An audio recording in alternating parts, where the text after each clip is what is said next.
নমস্কার, সকলেই কেমন আছেন? সঞ্জয়স কিচেন ফোরনের আরেকটি ভিডিওতে সবাইকে জানাই স্বাগত। আজ রবিবার বিকেল থেকেই ভাবছিলাম কোনো একটা রেসিপি বানাবো, কিন্তু কি বানাবো সেটা ভেবে পাচ্ছিলাম না। হঠাৎ করেই মনে পড়লো ঘরে খই রয়েছে। আমি আর বেশি দেরি করলাম না, খইগুলো একটি বাউলে ঢেলে নিলাম। খইগুলো আগে থেকেই বেছে রাখা ছিল, তাও দু একটা যে ধানের শীষ ছিল সেটা বের করে নিলাম। আশা করি আপনারা বুঝতেই পেরেছেন আজকে কি বানাতে যাচ্ছি। আজকে বানাবো জয়নগরের মোয়া। আগে থেকেই ঘরে একটা খেজুরের গুড় ছিল, সেটা আমি ভালো করে কেটে নিলাম। আপনারা দেখতেই পারছেন গুড়গুলো আমার কেটে নেওয়া হয়ে গিয়েছে। চলুন তাহলে রান্নাঘরে যাওয়া যাক। প্রথমে আমি একটি ওভেন জ্বালিয়ে তাতে একটা প্যান বসিয়ে দিলাম। এবার একটি বাটিতে খানিকটা চিনি নিয়ে নিলাম। তারপর সেই চিনিটা ওই গরম কড়াইয়ে ছড়িয়ে দিলাম। আপনারা দেখতেই পারছেন চিনিগুলো মেল্ট হতে শুরু হয়ে গিয়েছে। আমি সব চিনিগুলো ভালো করে গলিয়ে নেব বা ক্যারামেল বানিয়ে নেব। আপনারা দেখতেই পারছেন সব চিনি ভালো করে মেল্ট হয়ে গিয়েছে। এবার আমি সাবধানে অ্যাড করে দেব খানিকটা জল এবং ভালো করে মিক্স করে নেব। এবার আমি এর মধ্যে অ্যাড করে দেব সেই কেটে নেওয়া খেজুরের গুড়গুলো। যত সময় না পর্যন্ত এর গাঢ় কনসিস্টেন্সি না আসছে তত সময় আমি এটাকে ভালো করে নাড়িয়ে চাড়িয়ে নেব। এবার যত সময় না পর্যন্ত এটা ভালো করে জাল হচ্ছে তত সময় আমি ড্রাই ফ্রুটগুলো কেটে নেব।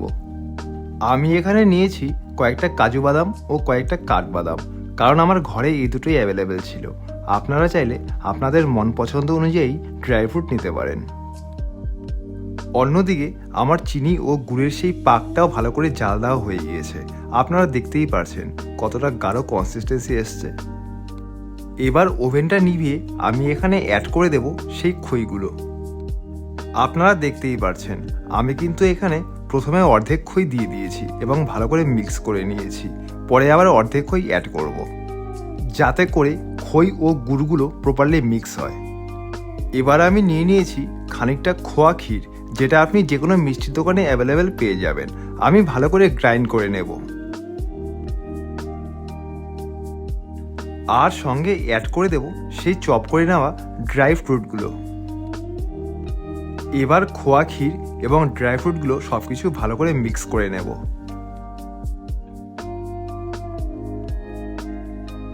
আপনারা দেখতেই পারছেন সব কিছু ভালো করে মিক্স করে নেওয়া হয়ে গিয়েছে। এবার একটি ঢাকনা দিয়ে আমি ঢেকে দেব 1 ঘন্টার জন্য। আমি কিন্তু গ্যাসের ফ্লেম এখানে অফ করেই ঢেকে রেখেছিলাম। যাই হোক, খইগুলো আমি এবার একটি পাত্রে নামিয়ে নেব। এবার আমি নিয়েছি কয়েকটা কিশমিশ, এটার কাজ পরে বলছি। এবার সেই পাক দেওয়া খইগুলো হাতে নিয়ে নিলাম এবং আস্তে আস্তে ঘুরিয়ে ঘুরিয়ে ভালো করে রাউন্ড শেপ করে নিলাম।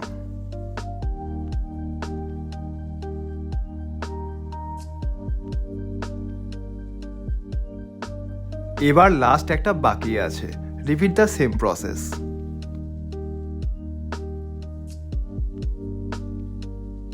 এবার আমার সব কয়টা মোয়া বানানো কমপ্লিট।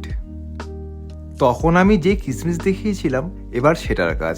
প্রত্যেকটা মোয়ার ওপরে একটা করে কিশমিশ লাগিয়ে দিন। এবার আপনারা চাইলে খানিকটা সময় ফ্রিজিং করতে পারেন। ব্যাস রেডি আমাদের জয়নগরের মোয়া। এবার ঝটপট খেয়ে নিন, খেয়ে দেখুন এক অনবদ্য টেস্ট। চলুন তাহলে দেখা হচ্ছে আবার নেক্সট ভিডিওতে। Tata, bye bye.